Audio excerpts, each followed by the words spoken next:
स्वागत है आपका द न्यूज पर। मैं हूं आपके साथ शेरिन। भारत जोड़ो यात्रा और इंडी गठबंधन करने के बाद अब ऐसा लग रहा है कि राहुल गांधी के रायबरेली से नामांकन करने के बाद अब कांग्रेस बढ़ जाएगी दो धड़ों में। जी हां, और ये बात हम नहीं बल्कि कांग्रेस के पूर्व नेता आचार्य प्रमोद कृष्णम ने कही है, जो कि पहले काफी ज्यादा नजदीकी रह चुके हैं प्रियंका गांधी वाड्रा के। जी हां, कांग्रेस महासचिव प्रियंका गांधी को टिकट न मिलने पर पूर्व नेता आचार्य कृष्णम प्रमोद ने जो है वो राहुल गांधी और पूरी कांग्रेस के ऊपर हमला बोला है और उन्होंने कहा है कि राहुल गांधी के इस कदम से जो है वो कांग्रेस दो धड़ों में बंट सकती है। राहुल गांधी जी को पलायन वाली नीति है। जिस तरीके से उन्होंने अमेठी छोड़ा है उसके बाद वो पूरे देश के कांग्रेस कार्यकर्ताओं का मनोबल जो है वो गिर गया है। प्रियंका गांधी को चुनाव ना लड़ना और धीरे धीरे कांग्रेस के नेता और कार्यकर्ताओं में एक ज्वालामुखी जो है वो धड़क रहा है, जो कि 4 जून को फटेगा। इसी के साथ आचार्य कृष्णम प्रमोद ने यह भी कहा है और ये दावा तक कहा है कि देश की आजादी के बाद कांग्रेस का एक और विभाजन होना सुनिश्चित है। 4 जून के बाद कांग्रेस के दो धड़े हो जाएंगे और कांग्रेस जो है वो दो धड़ों में बट जाएगी। जी हाँ, इसी के साथ सुनिए आखिर क्या क्या और कह रहे हैं आचार्य कृष्णम प्रमोद। जिस तरीके से राहुल गांधी ने पहले अमेठी को लेकर लगातार बयान दिए, कांग्रेस नेताओं ने काफी कहा कि राहुल गांधी अमेठी से चुनाव लड़ेंगे, डरकर भाग जाएंगी स्मृति ईरानी, पसीने छूट रहे हैं स्मृति ईरानी के।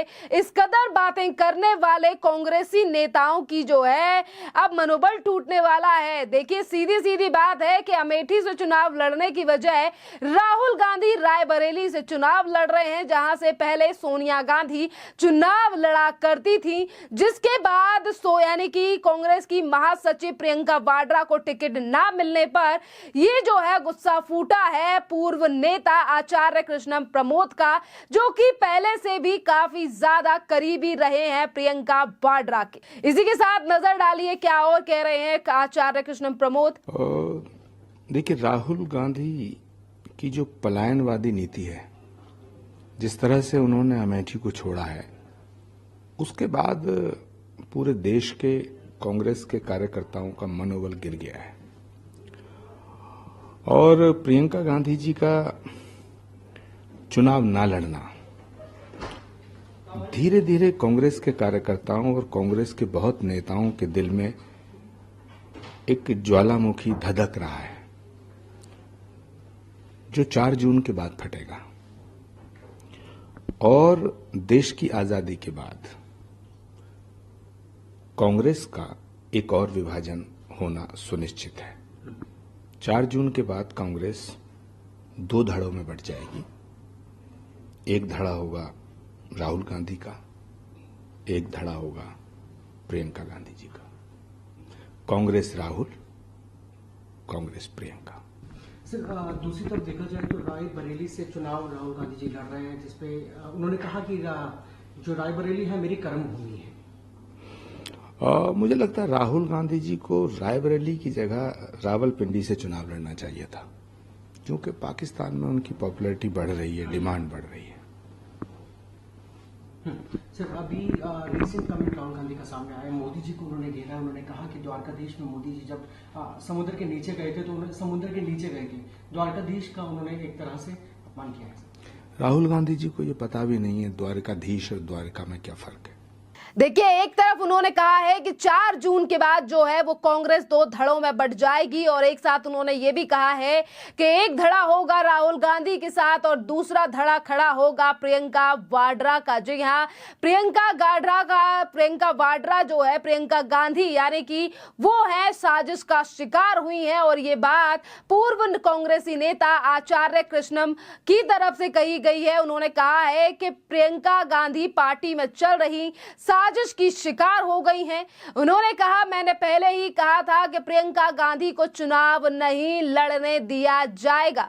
और साथ ही उन्होंने कहा कि प्रियंका के खिलाफ पार्टी और परिवार के अंदर बड़ी साजिश चल रही है, जिसका शिकार जो है वो प्रियंका गांधी हो चुकी हैं।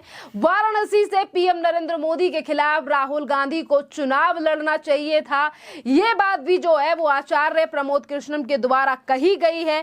देखिए, लगातार जो है वो कांग्रेस के ऊपर बीजेपी से लेकर अब कांग्रेस को छोड़ चुके आचार्य प्रमोद कृष्णम जो है वो भी काफी ज्यादा हमलावर दिखाई दे रहे हैं। आज उन्होंने कहा है कि कांग्रेस जो है वो 4 जून के बाद 2 धड़ों में बट जाएगी। तो कल यानी कि जिस दिन राहुल गांधी ने रायबरेली से भरा अपना नामांकन, उस दिन ही आचार्य प्रमोद कृष्णम ने यह तक कह दिया था कि राहुल गांधी के अमेठी से चुनाव ना लड़ने और रायबरेली से नामांकन करने पर जो कांग्रेस के कार्यकर्ता हैं और देश में जो है वो इसका एक गलत मैसेज जाएगा कि जो नेता लगातार इस बात पर जोर देता है कि हमें डरना नहीं चाहिए, हमें लड़ना है, आज वही डरकर जो है वो रायबरेली चले गए हैं। कल ये तमाम बातें जो है वो कांग्रेस के पूर्व नेता आचार्य प्रमोद कृष्णम के द्वारा कही गई थी और आज उन्होंने प्रियंका वाड्रा को लेकर ये बड़ी बातें कह दी हैं कि कांग्रेस और परिवार में जो लड़ाई चल रही है उसका शिकार हुई है प्रियंका गांधी और इसीलिए कांग्रेस जल्द ही 2 धड़ों में बंट सकती है और राहुल गांधी को वाराणसी से चुनाव लड़ना चाहिए था, ना कि रायबरेली से। दरअसल आपके लिए बता दें कि राहुल गांधी पहले जो है यानी कि पहले वो वायनाड से चुनाव लड़े और कल ही उन्होंने रायबरेली से अपना पर्चा भर दिया है, जिसको लेकर पहले खबरें लगातार सामने आ रही थी कि राहुल गांधी अमेठी से चुनाव लड़ सकते हैं। पर वहीं दूसरी तरफ उत्तर प्रदेश में भी ऐसा लग रहा है कि राहुल गांधी ने एक सेफ सीट का चयन किया है, यानी कि रायबरेली, जो कि कांग्रेस का गढ़ वाली सीट रही है और वहां भी सोनिया गांधी कई सालों से सांसद रही हैं और अब रायबरेली से राहुल गांधी ने कल पर्चा भर दिया है, जिस पे जल्द ही आने वाले समय पर होने वाली है वोटिंग। देखना अहम रहेगा, क्या वायनाड से बाजी मार पाएंगे राहुल गांधी? अगर नहीं तो क्या रायबरेली की जनता भरोसा करेगी राहुल गांधी पर, जो कि सिर्फ एक बार हार कर अमेठी छोड़कर अब रायबरेली पहुंच चुके हैं।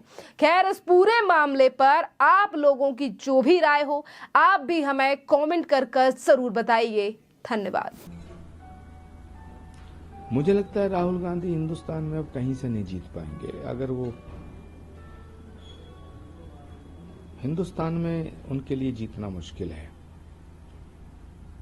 हाँ, वो अगर पाकिस्तान से लड़ जाएं तो जीत जाएंगे। पाकिस्तान में उनकी बड़ी डिमांड है और आजकल राहुल जी की डिमांड पाकिस्तान में इतनी हो गई है कि वहां से अगर वो चुनाव लड़ें तो जरूर जीत जाएंगे। वहीं मल्लिकार्जुन खड़गे ने कहा है कि पीएम ने कहा है डरो मत, भागो मत और फिर खुद बनारस से जाकर चुनाव लड़े। खड़गे जी बेचारे क्या कहेंगे, वो अब खुद ही बहुत दुखी हैं। उनके बयान पे कोई टिप्पणी करना मुझे लगता है मुनासिब नहीं है। अगर बात करें रायबरेली की, तो राहुल गांधी का रायबरेली से चुनाव लड़ना और फिर प्रियंका गांधी को मना करना, तो कहीं ना कहीं कुछ अटपटा लगता है इस चीज को लेकर। अटपटा नहीं है, आत्मघाती है। कोई नेता ऐसा फैसला नहीं कर सकता। ये तो बहुत ही अफसोसजनक और कांग्रेस के लिए दुर्भाग्यपूर्ण घटना है। और आप देखना 4 जून को रिजल्ट आएगा, कांग्रेस का सुपड़ा साफ हो जाएगा। अगर प्रियंका को टिकट दिया जाता तो क्या लगता है कि मतलब सीट निकाल पाती? अब प्रियंका जी को टिकट नहीं दिया गया है। प्रियंका जी को टिकट दिया जाता तो क्या होता, इस पर टिप्पणी करना व्यर्थ है।